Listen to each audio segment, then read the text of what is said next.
Good afternoon and welcome to another James Loves Butter unboxing upload video.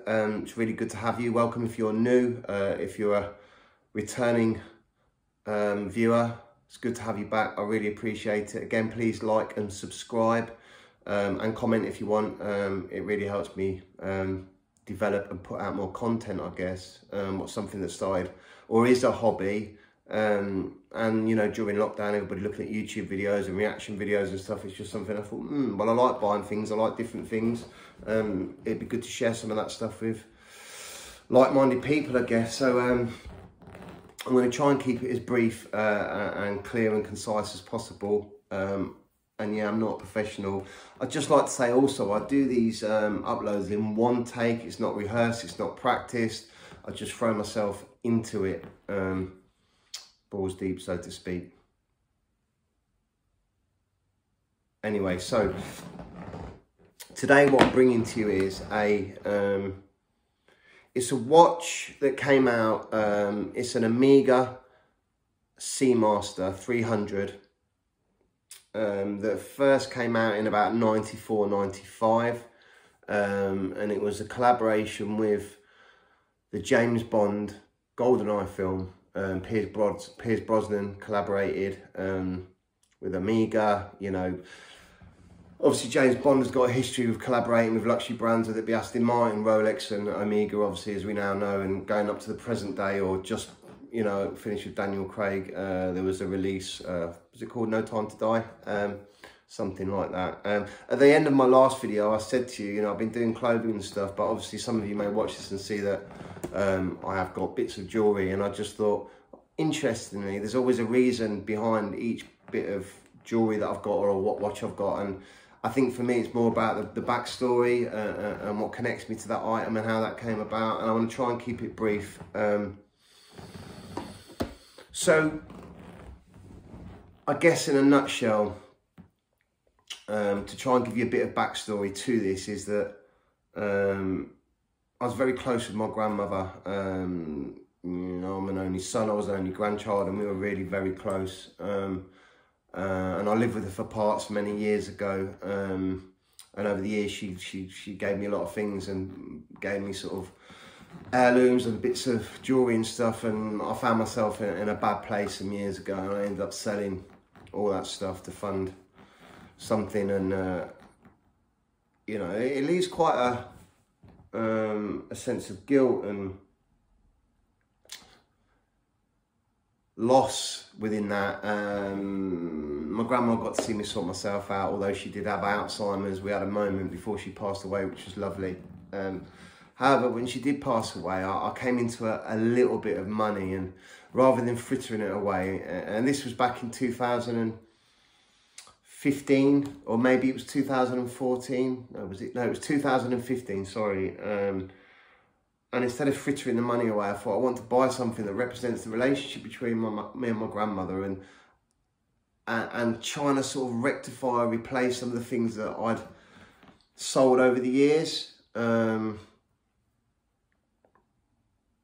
that's really how I ended up with this item. And I did some research, and I only had a limited amount of money at that time, say it was 2015.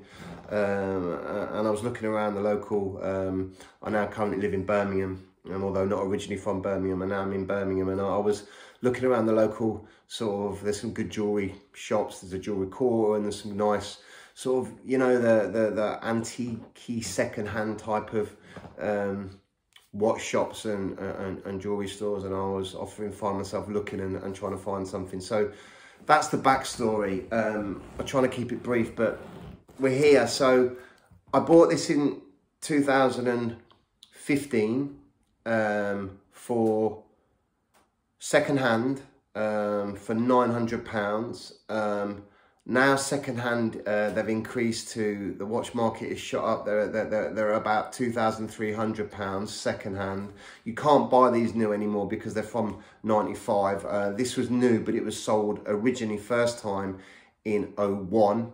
So like it's already 21 years old, 21 years old, but it'd probably been sitting in stock for some years prior. So there's been a real upcrease and real market for watches, particularly over the last few years. To buy it new back in 95, 96, I'm not too sure what the price was then, but if you want to buy an Omega Seamaster now, they're about as in made recently, they're about 4 or 5 grand, depending on the model that you get, and the accessories that come with that. So from me spending 900 then, over the last 5, 7 years, it's gone up to 6, 7 years, it's gone up to 2,300. This one is in a particularly exquisite condition, presentation, and it also comes with all the papers. Sorry, I know the light's not great. This is the outer box. It comes with all the papers and the certificate of authenticity. I'll cut to it. So I'll take the box off like so. There it comes with the original certificate of authenticity and the warranty card. Obviously not going to show you that too much, but that's what they do in other videos because they don't want to give their details away. I'm not that fussed. I'm not hiding anything, and I'm not worried about anything. Okay, so cool. This is another beautiful watch that I'll get into on another video, which was my grandfather's. Actually holds another level of sentimental value. So there is the Omega Seamaster case in red leather. Over the years the cases have changed, but this is the case that it came in. So it's a nice quality, good condition. I'll hold you in the suspense there. I'm just going to do a bit of, I'm just going to read you a bit of blurb actually, from this site that I got last night. James Bond wears the Omega Piers Brosnan Seamaster watch throughout the film with every outfit, and the watch is visible quite well in many scenes. For example, in the Aston Martin DB5, the Ferrari F35 chase, in the Monte Carlo casino when he's tied up in the Tiger Eurocopter. But the watch is best seen when the gadget features are used within the film.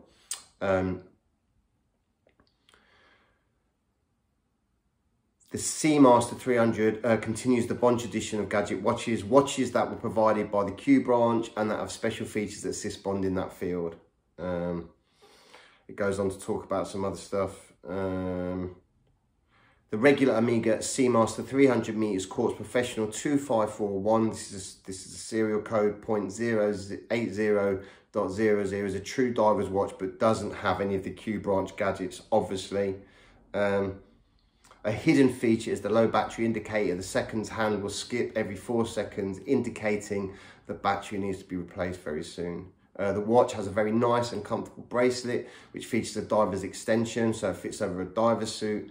The blue dial has now the famous blue wave pattern, loom dots on the hour markers and the hands, and the undirectional rotating bezel. The case back of which features the Seamaster logo, which is a seahorse and a wave pattern. And then it goes into some other stuff about the specifications of the watch. I'm not here for that, but I thought I'd give you a little bit. So the Omega Seamaster 300, this is in the 35mm case. So I'm obviously, I'm not a massive guy. My wrists are so I like a smaller watch. This is the 35mm. They're doing a 41, which is the larger case. And this is the one, so bear in mind, this was sold in 01, but originated from 95, 96.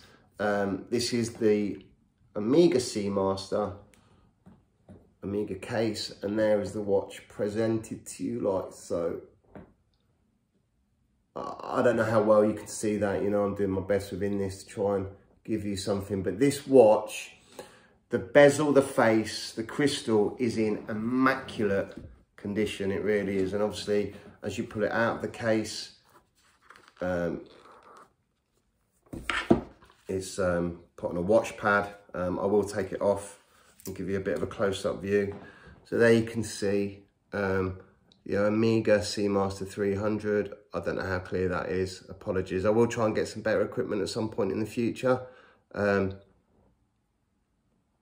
But it's just a lovely watch, really nice. There's the back, as it was talking about, with the seahorse on the back.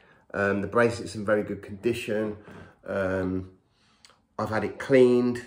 It came with a couple of extra links for the bracelet. I took them out. I mean, I've had a couple taken out and it came with a spare just to fit my wrist.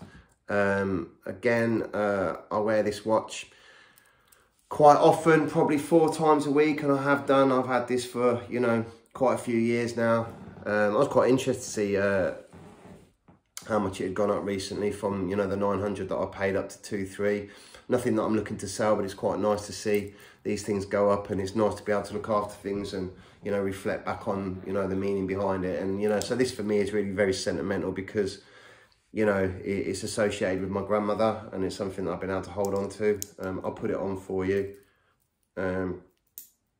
Again, you know, I only do these videos in one take, and, you know, maybe I could stop, pause, start editing, looking at it and trying to be a bit more professional, but for me, it just really comes straight from my heart, and as opposed to being a bit sort of robotic and monotone, I just want to give you a little bit of me and you know, what interests me.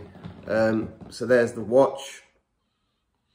Goldeneye. Yeah, that's the film. Did I say that? It's from Goldeneye. Goldeneye, which is a great film, classic film. And funny enough, I remembered Sean Bean was in it. He plays the one of the enemies in it, one of the baddies in it. And funny enough, I've got into watching Game of Thrones recently with Sean Bean in it. Obviously, as you know, he dies in the first. Yeah, I shouldn't have said that, but the whole world's watched it apart from me. But I'm into it, man. And I watched a documentary called Time recently with Sean Bean and Stephen Graham, set in the prison system. That was really very good. And going back to Sean Bean of old for me, I know a lot of people watched him in Sharp. For me, it was in a film called Essex Boys, around the Range Rover murders and stuff. That was really interesting. But anyway, look, there's the Omega 300 on wrist. Sorry about the other watch. Hope you enjoy the watch. I just thought I'd give you that. Have a wonderful evening. Have a good week. What did somebody say to me earlier? January feels like one long Monday. I tend to concur with that statement. Have a good one. Take care. See you later. Bye. Please like and subscribe. Goldeneye. Ding, ding, ding, ding, ding, ding, ding, ding, ding, ding.